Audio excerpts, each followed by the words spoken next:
Hi hello welcome to 6 TV నేను మీ రచన. దేశవ్యాప్తంగా గత కొన్ని రోజులుగా పెను సంచలనం సృష్టించిన కోల్కతా ఆర్జీకర్ మెడికల్ కాలేజ్లో ట్రైనీ డాక్టర్ అత్యాచారం ఘటనలో సిబిఐ అధికారులు దర్యాప్తును ముమ్మరం చేశారు. కోర్టు ఆదేశాలతో ప్రధాన నిందితుడు సంజయ్ రాయ్ సహా మరో 6గురికి పాలిగ్రాఫ్ టెస్టును నిర్వహిస్తున్నారు.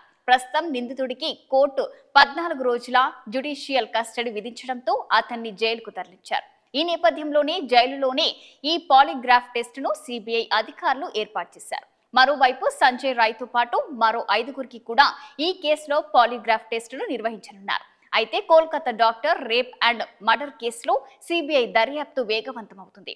ఈ కేసులో కీలకమైన క్లూ ఒకటి వెలుగు చూసింది. సిబిఐ దర్యాప్తులో వెలుగు చూసిన ఈ క్లూ కేసును కీలక మలుపులు తిప్పవచ్చని భావిస్తున్నారు. బాధితురాలి చివరి క్షణాల గురించిన క్లూ ఇది. అసలు ఏమిందంటే Kolkata doctor rape and murder కేసులో దర్యాప్తు జరుగుతున్న సిబిఐకు ముఖ్యమైన సమాచారం చేజిక్కింది. ఘటనకు జరిగిన రోజు అంటే ఆగస్టు 9వ తేదీ తెల్లవారుజామున 2:45 వరకు బాధితురాలు జీవించే ఉన్నట్టుగా తెలుస్తుంది. సిబిఐ వద్ద ఉన్న టెక్నికల్ డేటా ఇందుకు సాక్ష్యం. సిబిఐ ప్రకారం తెల్లవారుజామున 2:45 బాధితురాలు బంధువు పంపిన ఓ సందేశానికి ఆమె సమాధానమిచ్చారు.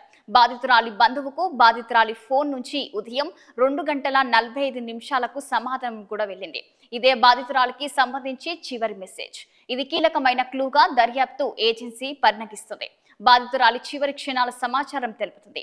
అయితే ఈ మెసేజ్ ను బాధితురాలి పంపిందా లేక ఆమె ఫోన్ మరెవరైనా వినియోగించారా అనేది తెలియాల్సి ఉంది. ఈ క్లూ ఆధారంగా తదుపరి విచారణ కొనసాగనుంది సిబిఐ. ఇలాంటి మరిన్ని లేటెస్ట్ అప్డేట్స్ కోసం చూస్తూనే ఉండండి 6 టీవీ.